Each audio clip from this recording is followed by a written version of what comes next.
The expansion of football, like, Right. you know, especially professional football. And you talked about very interestingly about how football didn't need television, didn't need film. Film and television needed football because of the dramatic element. Football is a story. Mm-hmm. It's a story on a field. And the guys who created the game had the foresight to create a clearly delineated story on a field marked by 5 yards, later now 10 yards for the first down. A clearly delineated mythological superhero in the quarterback. An Odysseus, a Luke Skywalker, a John Wayne. You know, that guy who is going to be the main protagonist in this drama. Again, arrayed against forces of man and nature.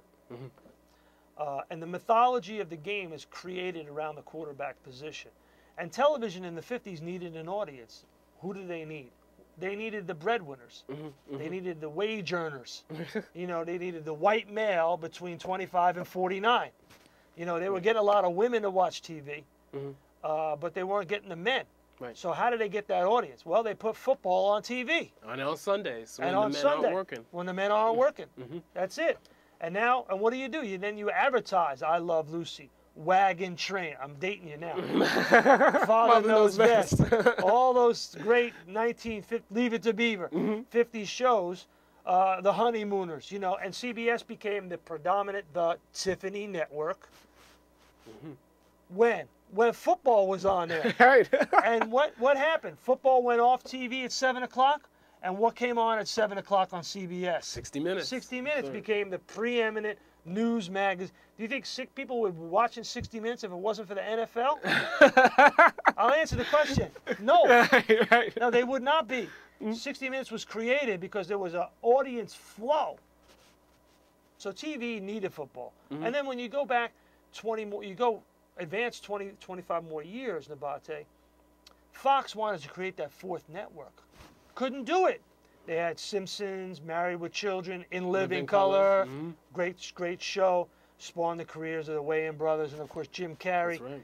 But, you know, nobody knew about those shows until David Hill and Rupert Murdoch went out and they overpaid for the NFC and they outbid CBS and they stole the NFC from CBS, stole John Madden, Pat Summerall from CBS, stole that Sunday afternoon audience from CBS and created the game on Fox, and then they created a fourth network around those shows. They advertised those shows. People watched those shows. So again, TV needed football.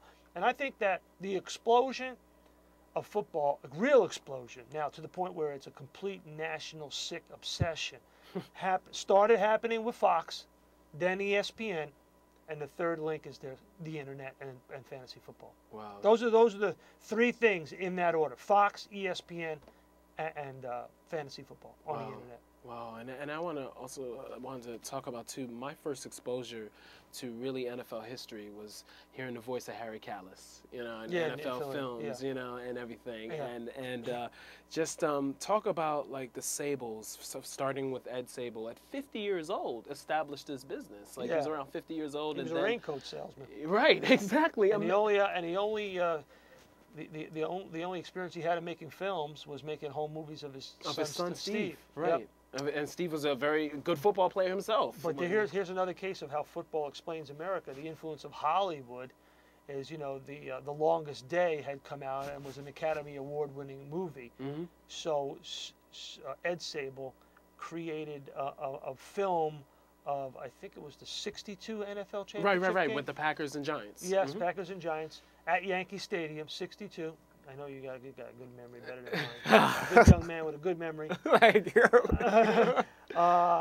You know, created the longest day football game, film out of that, using that, and again, equating a military battle to a football game with a film, and he used multiple cameras with different camera angles and slow motion, and you know, Pete Rozelle saw this and said, "Hey, this is a great way to market the game of football."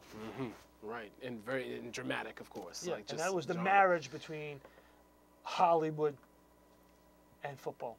And speaking of Hollywood and football, which football films do you think really captured the imagination as well as very hard to do because NFL films captures it for real.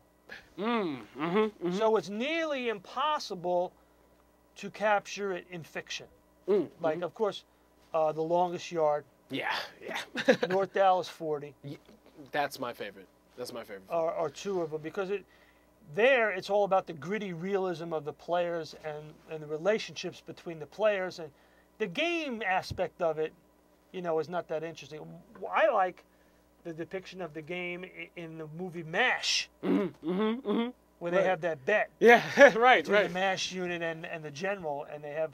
And they recruit some ringers to play against the general, and they beat him. Exactly. But it's hard. I mean, like Any Given Sunday with Oliver Stone movie. And the sequences were good. The sequences I didn't think they were that good. Really? Oh, okay. I kind of like it was because it was funny how Oliver Stone filmed it. He just had having a lot of he put some of the cameras on some of the actors as well as having the cameras. It was interesting how he filmed those sequences, but it was funny that scene. It's impossible to capture the reality of the game without playing the game. Yeah, he was close though.